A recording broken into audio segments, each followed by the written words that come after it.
You played with young J.R. Smith, and then you played with J.R. in New York as well. He doesn't get enough credit for how good he was, and it is to a degree. I'm not knocking his game now, but we're all obviously much older now. But J.R. Smith, for a good 6 to 8 year stretch, was tough. Very, very, very.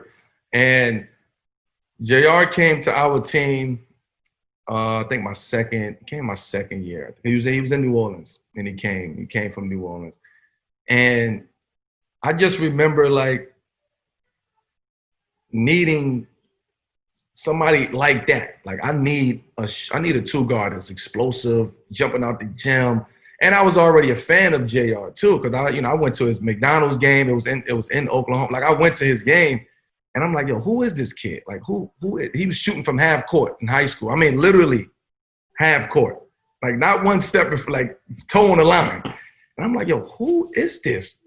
And then he went to New Orleans, and I just see what was going on. Then I also was seeing what we was dealing with in Denver, like what we was missing.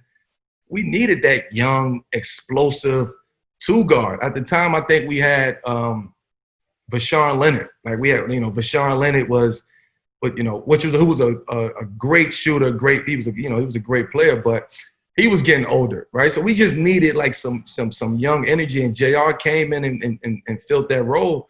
Kmart came, gave us that energy. We had Marcus Camby, who was, defensive player of the year. Like we started putting, and then we got George Karl, right? George Karl had came my second year, the middle of my second year, he came.